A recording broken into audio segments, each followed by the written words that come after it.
storytelling. And the reason that storytelling is one of the most important components to this is storytelling is how you can effectively build climate science and climate policy into a narrative that will be really approachable for your audiences. And when we talk about your audiences, these are people who trust you and trust what you have to say. And that's what audience and community building is all about. That's why we're all here. So when we talk with Nadia coming up and we do some exercises, we're going to be thinking about how we can be building these narratives around policy and around climate into your personal stories so that you're able to share them effectively. And with that, I'm going to introduce Nadia Gill, who is a filmmaker. She runs a film company with her husband, who actually is Dominique. Yeah, Dominic. And she's here to share about storytelling and how we can get at this and take us through some exercises. So thank you for being here, Nadia.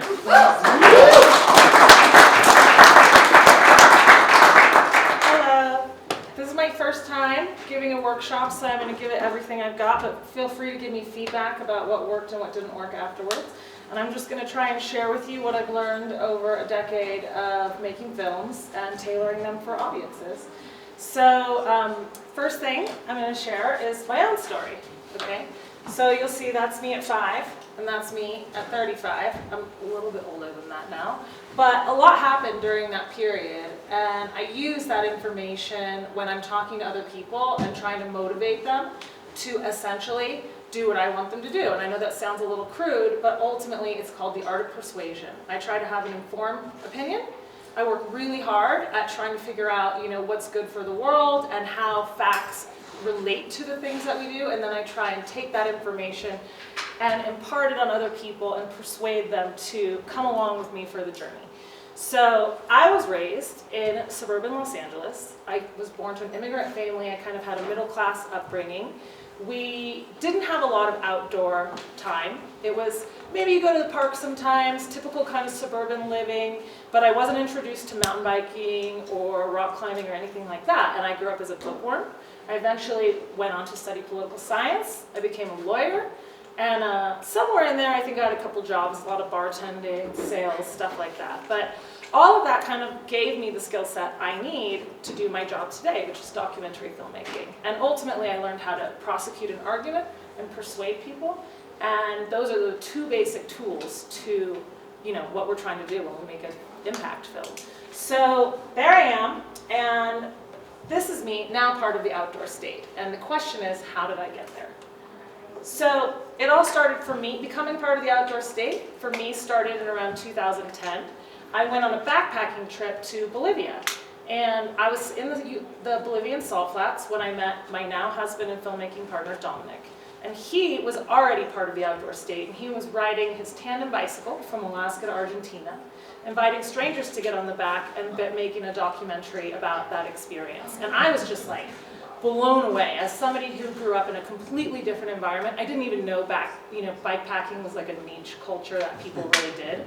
And I was like, you're crazy. And not only are you crazy for riding the bicycle thing, but inviting strangers to join you on this journey, this is very weird to me. So, but I really was actually enamored by it, right? And so it drew me into this whole new world that I hadn't been a part of before. And so the company that I have was basically started here in the Bolivian salt flats, and that's me in the little tent, and that's Dominic in his tandem bicycle. Where did you get on the bike? So you got on the bike. I got on the bike for an afternoon, but I didn't pedal very far south because I was an unfit, smoking, drinking, kind of hot mess, and I couldn't perceive myself as doing at that moment what it was. And it wasn't until 2 years later, when I re-met Dominic, that I was actually ready for the journey that had sparked in me that day, right? And when he came back the second time, I was like, being a lawyer is okay, but I kind of think it's cool making documentary films, and I think there's a lot of the same skill set that I can move over, and it's just a matter of how do I do it? How do I make the big journey of leaving stability behind and moving into the unknown? So when did I start? This picture for me is about how did I get from basically the spark of an idea of becoming an outdoors person to caring about climate change. And that journey still took probably another 5 years. And it was heavily informed by the values of another person. This person, my husband and filmmaking partner, who had already cared about it. And his ability to talk to me and change my behavior was really profound, and he introduced me to the outdoor world. I started mountain biking, I started rock climbing, I started skiing and backcountry skiing. That was a big deal, still a big deal. And I was, looking at the mountains, I was looking at the rivers and valleys, and I was not only watching the world change, but it was meaning more to me because I was engaging in it, right? And that was a very profound experience, to the point where then when he started asking me like, well, I know climate change is real, but like, why doesn't it matter to you, and how can we make it matter in our own lives? I was really much more receptive to it because now I was much more engaged with the outdoor space. So I'm your kind of classic example. If people ask like, why should we care about diversity, equity, and inclusion in the outdoors? Well, one reason is because when we engage people in the outdoors, people who maybe didn't have that experience when they were children because their own, whatever their family milieu was, didn't introduce them to it, well, we make new climate converts through bringing people who have historically been left out of the spaces into the space. So I'm like your classic example of that, right? So here's my picture, and it matters to me because the stars are like probably my single most important reminder of why I care about climate change. And I will share with you whether I'm camping or just sitting under the stars, sometimes I look at them and I think, wow, we've looked really far out there, and I'm sure there's something out there, but we haven't found it yet. We haven't found anything that resembles this planet Earth and all of the diversity and majesty and mystery, and the human experience is part of that, right? And I just think it would be pretty sad if we spoiled that or squandered that opportunity. And maybe one day, if we can keep ourselves going, we'll meet whatever else is out there. And so for me, getting into the outdoor space is a constant reminder of that sort of connection that you can really make, not just with nature, but really with the existential world. So now I am a full-fledged member of the Outdoor State. I run an outdoor filmmaking company which predominantly focuses on outdoor films, most of them climate related, but a few other things. And so I like to think of this is my sort of wheelhouse: culture, adventure, nature, and sport. And we kind of like do the intersection of that. So now we'll get into storytelling and how can you be better storytellers? Well, I'll tell you what I do. Every time I tell a story, I start with two things that I think about. The first is, what is the point that I'm trying to make? And the second is, who am I trying to make it to? And it seems pretty simple, but if you spend some time thinking about that, it becomes much easier to articulate and communicate your story in a way that's effective. So, I was going to give you an example. I think maybe I'll run the video. It's kind of hard to see it. Maybe I'll tell you about it first and then you can watch the video afterwards since it's a little light. But I'm going to give you an example of a story that was really important to me about 3 to 4 years ago, and how I went from the seed of an idea to basically creating an impact story about that, or impact film.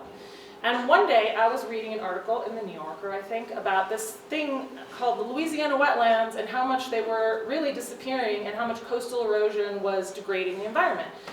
And when I read the article, I'm like, listen, at this point, I am already a fully engaged climate advocate who is interested in the outdoors. And I thought to myself, why don't I know about this issue? If this is really genuinely one of like the top 3 most pressing, conservation issues in the planet, how come a person like me still doesn't know about it? And at that point, I understood I needed to make a film about that or a story about that.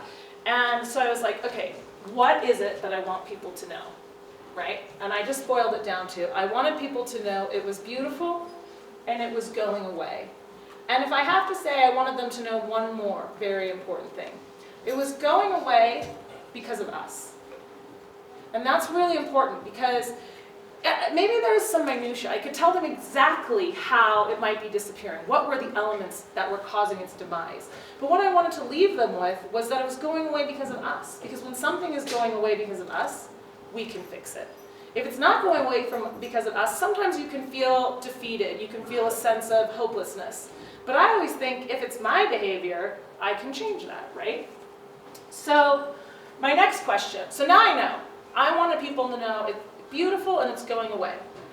And who do I want to know it? And this led me to the research of my project and how I should go about telling this story. So I was like, okay, who uses the wetlands? right? Who are the people that can help us understand not just that it's beautiful and it's going away, but that can also be part of saving it, and that can also be part of that experience of caring, conserving, moving other voices forward in this process. And I actually came up with 5 people, but they didn't all fit on the screen. So I'm going to use 3 people as an example.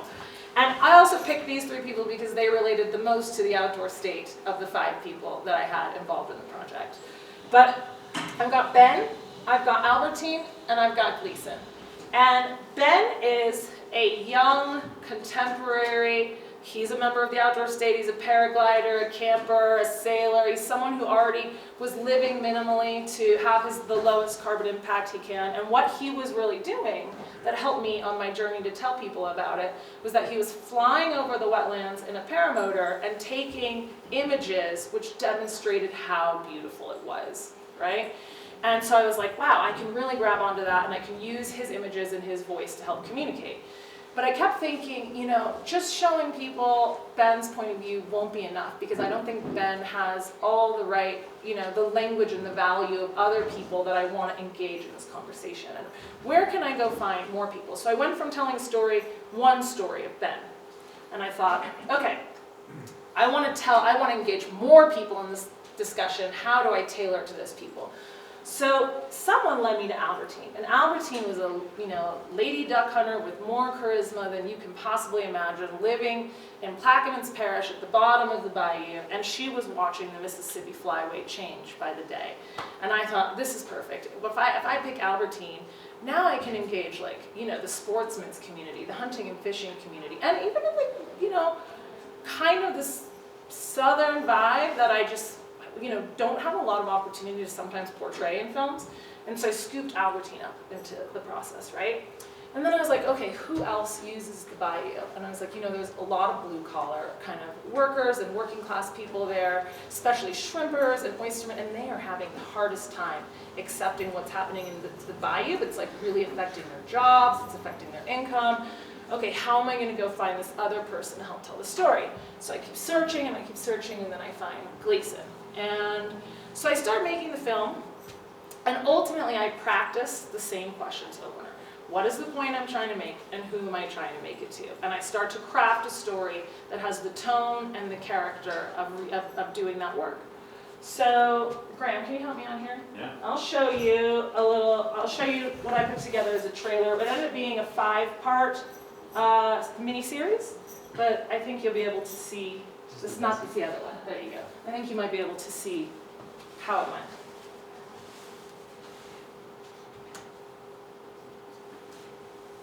Oh, it might be volume. A lot of the history of coastal Louisiana is buried in the sediments of the marsh. I guess there's no plug. I don't know if we have a mic. Do we have a PA in here? No. If we don't, it's okay. It's not worth it. You sure? Yeah. You guys, if you want to watch the visuals? Yeah. You can Yeah. You can hear it? Okay, start it over, I'll be quiet. A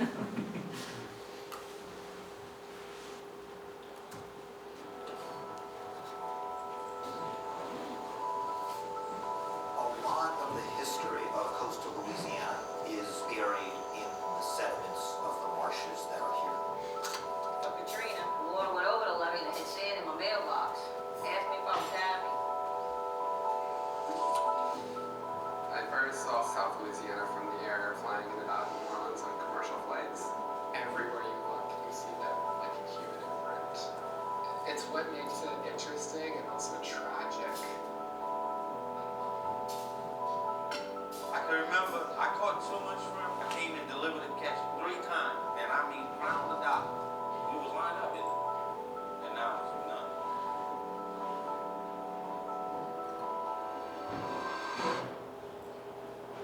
A lot of the issues of restoring coastal Louisiana revolve around building land. As a kid, when I slept in my sleeping bag on a ridge in the swamp, now it's 2 feet deep of water. It's like feeling death around you already.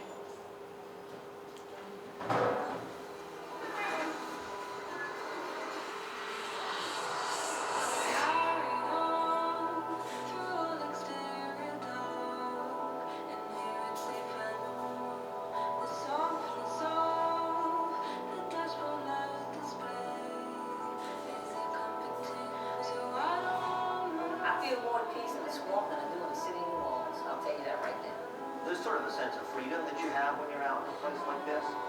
The further inland we must push, it's going to change our ways of life. The loss of this land will also be the loss of our culture.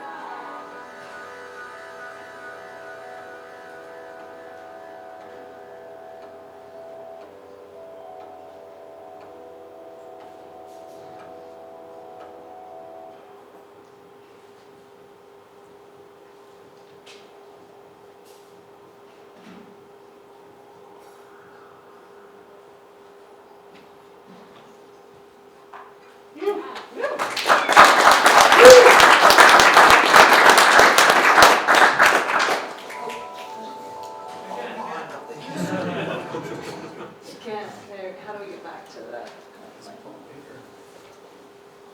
All right, so hopefully you can see how I narrowed down a big subject into sort of groups of people that I might be able to reach. And actually what I was able to do with that project, I could present it all as like 5 stories and you could choose which one, but I actually partnered with a lot of people within each segment to deliver just one film to that audience or that group of people that might hear that story better than the other stories. And so I kind of took this big subject and I started to whittle it down, really asking the question, like, how do I reach a specific audience? So just to be, take one more minute to go in depth about, basically what are the elements of storytelling. Once I get to the big question, I pretty much say, like, who is the central character and what is their challenge? For most of you, since you're telling your own journeys, there's only 1 or 2 options in this. It's either you or the other person, depending how you're going to try and meet in the middle with them, right? And it's helpful. You're on a journey, you have a challenge, they're on a journey, they have a challenge. If you can identify that and figure out where you guys meet together, that's really your sweet spot of how to tailor your own story for the other person. And that's definitely one thing that I don't do that's different. What you're going to do is you're going to go out and tell your own story. I tell other people's stories, but there's a parallel there in trying to identify, what is the hero's journey, what's the central character, and what is their biggest challenge. And then the next thing I do is I discover why do they care and what do they do about it. It's pretty much the same soulful journey for yourself. And the last is, what are the stakes for them if they don't accomplish what they set out to do? And that's a really important part of tailoring it to the audience, because people's stakes are different. And when you really think about what's at risk for someone else, it helps you take that last step from just telling them about why something's important to you and turning it into why is it important to them. And that's your biggest task when you're trying to convert somebody to your point of view. So, okay, we'll dive into audience a little bit more. So, I'll tell you about another film that I'm making right now. And this has been a giant journey for me to go from the person that I am to meet my audience where I need to persuade them, right? My new audience for my current film is conservatives. And it's for conservatives who I think, might not be climate deniers, but ultimately, and ultimately aren't really engaged in climate because they don't really see anybody else who looks like them and acts like them talking about it. And I want to basically meet these people and tailor my message about climate change for people who have traditionally are not hearing the message on climate change. So I have this quote here, I really like it. It's from a guy named Alex Bosmowski who also works on, conservatives and climate change, and he says, when you don't trust anyone talking about climate change, when you don't see your tribe talking about solutions that fit with your worldview, it's really easy to cope with the problem by ignoring it or denying it. But the truth is that so many constituencies, not just Republicans, and it isn't always about denying it. Sometimes it's just not about prioritizing it, right? And maybe what you're trying to do is get them to just take one step forward. Or maybe your project's big. You want to actually you want somebody to spend a big sum of money or program a television show. But either way, you might have to get them to increase their priority level for this climate conversation fundamentally. So I was going to show you, maybe I'll show you another video. How did that go? Do you guys think you could see and hear that? Yeah. Okay, so I'm going to show you my work in progress, and we can talk a little bit about language and values and how you tailor them. Okay, you guys get grand enough.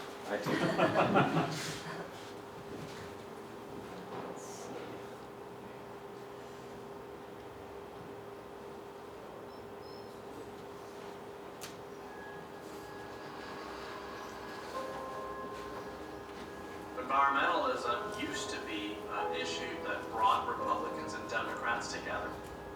I mean, the EPA was signed into existence by Richard Nixon. We have passed new laws to protect the environment, but there is much yet to be done. This was not an issue that divided our politics. That started to change in the mid-90s. Then Al Gore became the face of American environmentalism. A lot of Republicans just assumed, oh, that guy? Burning of fossil fuel, anything that produces CO2. No, we're against whatever he's talking about. You know what this is? It's a snowball. The stat about the 97% of scientists is based on one discredited study. NASA's quoted that study. I know that. Well, how do you explain that before man ever had a microphone? Millions of Americans across this country have been wrongfully led to believe that there is only one side of the aisle that cares about the environment and that the other side does not. Jesus calls on us to be good stewards of the earth. I couldn't cite the passage, but I know it's in there somewhere. Amen to that. Christians don't need to adopt any new environmental stewardship and climate action values. They've already got them, but there's been a disconnect. What's kind of in the atmosphere is this feeling it's either science or it's faith, and that just is such a false choice. We're asking if the earth is changing and advancing outside my Republican friends. Say anything but the answer to the question. We can all debate theories, but we cannot debate facts. Floods and superstorms pose a real risk to our economies, our families, and our future. The environment is a national security issue. When you start talking about the environment as a national security issue, it becomes less partisan, less political. Our climate is different than it was in the 1980s. Our plan was not for global warming, but it was for extremes, for extreme cold, extreme heat, too much rain, not enough rain. Now, some folks will find an anecdote here, an anecdote there, as if hurricanes or tornadoes never happened before. I want to save this planet. I want to save capitalism. And we're not going to do it by peddling lies like you did. I think we should embrace the science because I do believe in science. People want to hear the conversation in a different way. We cannot regulate our way out of climate change, but we can innovate our way out of it. Sharing our story and our experiences versus folks who have no experience, and I think we can really make a difference. Thank you for joining us in prayer for the victims of the climate crisis, to confess and lament our complicity in their suffering, and to resolve to turn our prayers into action.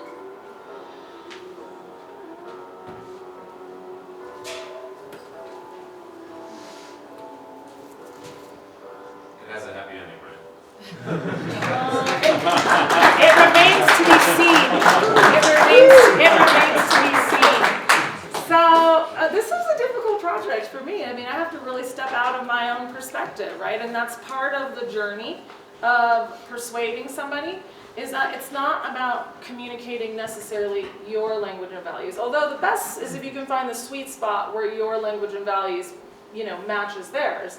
But really you have to ask them questions. What do you care about? Why do you care about it? How do you see this show up in your life? And as you get to know them, you have to essentially use the language and values that they speak in. And sometimes things you take a little moment, it might hurt you because you don't see the world that way. But it's really not about you when you're trying to tailor your message to an audience. It's about them. And if you want to reach them, keep that in mind, because so many things might come up about what you believe or about how you feel about something. But it's hard work, the work of encouraging people to come on our journey to, essentially get to net zero by 2050 or whatever. And so I recommend that you just, when it bothers you, take a back seat.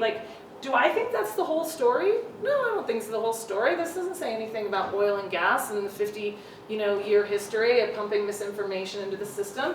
But that's not the point. The point is I'm trying to persuade a specific audience to come on the journey, and I have to start thinking like them, right? So when I do that, I basically have two sections. What do I learn, and what do I do, or what do I speak, right? So what do I learn? I find out what motivates them. I think of obstacles they might throw in my way before I start talking to them when I do my research, so I can come and have some, persuasive answers to it. And then I understand how almost any problem relates to climate. And this is a big one because as you go out into the world, people might have questions, like you might want them to do something which doesn't seem directly related to climate. But there's such an interrelatedness to all of our actions that when you practice understanding how to communicate almost any problem in terms of climate, you will get better and better at moving people along on our journey. And then, so that's in my preparation phase. And then in my do's phase, I said, speak in the language and values they understand. And I want to add this one for you guys. A lot of you guys are extraordinary. And that is wonderful, but it makes you unrelatable in some regard. And we have to relate to the people across the room. And so if you're telling your own story, it might be the perfect fit. But if you feel like your story might be just a little bit unrelatable, you can always introduce someone else's story that you met on your journey, right? As a professional skier, you've interacted with non-professional skiers, or you've gone to countries where other people told you things that maybe aren't professional skiers. So you can think laterally about how to take your story and sometimes weave things that feel a bit more relatable into it. And then sometimes it's going to be your extraordinary journey that's going to be the one that does the trick for you. So just try to think dynamically when you're creating your story of self about the full world that encompasses when you're communicating to people. And then number 2, knock down obstacles. Well, hopefully you'll be a little bit more prepared for those because in your research you'll figure out what they are. And then practice, what are the ways that we get over it? Oh, it's too expensive. Well, it's something that's too expensive is also a great investment, right? Or, I don't know, I don't really care about nature. I don't know who doesn't care about nature, but I guess it's a thing. One of the things I like to tell people is, why should you care about climate change? Because everything you love about your quality of life, every piece of infrastructure, everything that provides you a sense of comfort will be threatened by climate change, and you will have to change and adapt to that, right? Some people anti-risk, they don't like adapting. So lastly, remind them of the stakes, right? And this one over here, you understand how the problem relates to climate, and then this one over here, you remind them of the stakes. Everybody has stakes. You have to remind them of it.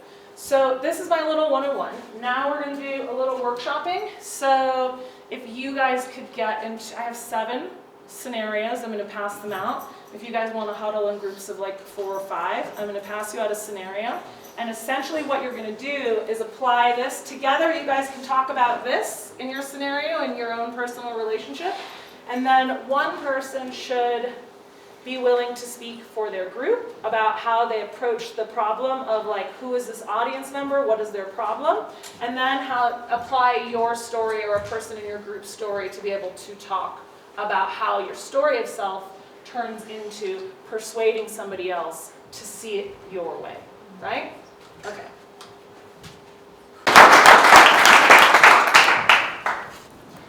Okay, team, look, please fill in the blanks where I messed up. Okay, so setting the scene, we are tasked with getting an editor of a magazine to publish 4 stories framed about climate change for suburban moms. And a little backstory about the magazine, it's in the Intermountain West, suburban town, and they're owned by a holding company that's very conservative and perhaps climate change deniers. So while the editor is relatively pro-climate, they're dealing with these overhead variables that they have to take into consideration. So our game plan is to hit the editor with the things that they really care about for selling their magazine, which is clickbait, viral stories, shock and awe, and also stories that are framed not through a climate change perspective, but through an economic lens, cultural, sentimental, especially the kids, suburban moms, and also a practical lens, what can we do about these issues that our community is facing. Also seasonal, making it relevant to what's happening in their lives today. And the suburban moms, we're thinking that 30% of them are churchgoers, 30% just really care deeply about their kids, 10% are granola crunching hippies, and 10% are full-on MAGA. So kind of a mixed bag that we have to try to appeal to all at once. So our 4 stories. The first one is a brand new study shows that the next generation of parents will not get to ski with their kids. And here's what a pro skier mom is doing about it. Next story, there's a massive drought that's currently hitting the community. Here's how you can save your home garden and bring your kids involved in the process. Third story, there's a regulation that says that you can only have a certain amount of solar panels on the roofs of the elementary schools, and as a result, the schools are spending all of this extra money on electricity and heating, and so they have to cut the after-school programming. And here's how you as a community can come together to try to change that policy. Fourth one, AQI, as the last group also hit. Horrible fire happening, AQI is terrible, here's how it's impacting your kids, and this is why the fire is happening, and here's what you can do. And how did you get the magazine editor to say yes to those, to printing them? They're all clickbait, shock and awe. The headlines are going to be like super eye-catchy and grabbing, and they all have a practical notion for the home moms that appeals to them, like something they can take away and learn from it, like whether that's with their gardening or their kids or skiing. So you showed him how he could get more attention on his magazine for reading. All right, awesome. Exactly. Awesome. We'll knock this out. Very creative. Very creative, very creative. All right, who's going?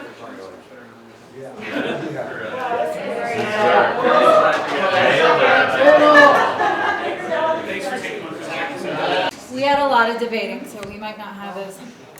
It's really hard to breathe while you're pregnant. I'm just gonna say that. Okay. We're also at like 8,000 feet. It's hard to breathe. Yeah.